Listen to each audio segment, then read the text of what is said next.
In the summer of 1864, one of the wealthiest women in England decided to take a trip. Baroness Angela Burdett Coutts belonged to one of the world's oldest banking families. She was a philanthropist to whom Charles Dickens dedicated one of his novels, a London socialite whose circle included the royal family. And without realizing it, she was about to introduce the world to the archaeology of the Bible. When the Baroness went on a pilgrimage to the Holy Land, she was appalled by the widespread disease and lack of good drinking water in Jerusalem. So she donated 500 pounds to survey the city for clean water. The Water Relief Fund became a popular cause with the British people. So its patrons expanded their survey to study the archaeology of the Holy Land, and the Palestine Exploration Fund was born.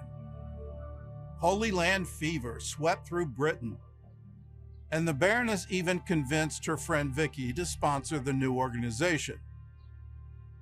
Vicky was none other than Queen Victoria, and in 1867, the Queen sent a team to Jerusalem to excavate the Church of the Holy Sepulchre and the Temple Mount. Leading the team was an army engineer named Charles Warren, who would later become famous as the London Police Commissioner who led the hunt for the notorious serial killer, Jack the Ripper. Warren stayed in Palestine for 3 years, and his extraordinary discoveries made headlines around the world. After being buried for nearly 1,800 years, the Jerusalem of the Bible was about to be rediscovered. Charles Warren discovered the city of David, or the ancient Jerusalem, in 1867. It was exactly 100 years before her reunification in 1967. Up till 150 years ago, nobody saw her. Nobody even knew where she was until Charles Warren made the first rediscovery. And suddenly, Isaiah that prophesied, "Hitna arim me'afar kumi," shake off your dust, arise, take your rightful place, O Jerusalem. Suddenly this is happening.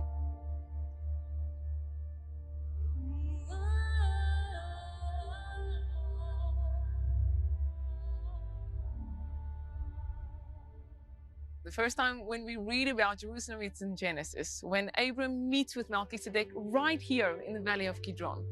And Melchizedek is the king of Salem, or as we say in Hebrew, Shalem.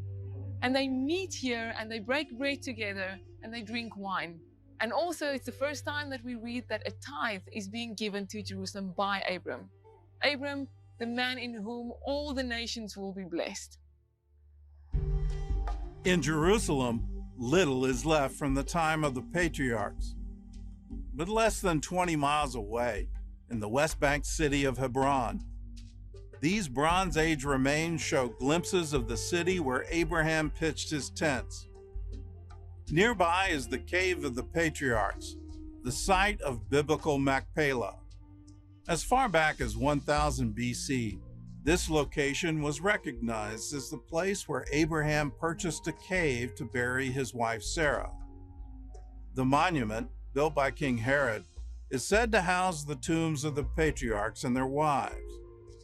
And although Abraham is the father of the nation of Israel, the archaeology of the Bible truly begins nearly 800 years later with one of his descendants, Israel's most famous king. To get your copy of Written in Stone, House of David, you can log on to cbn.com.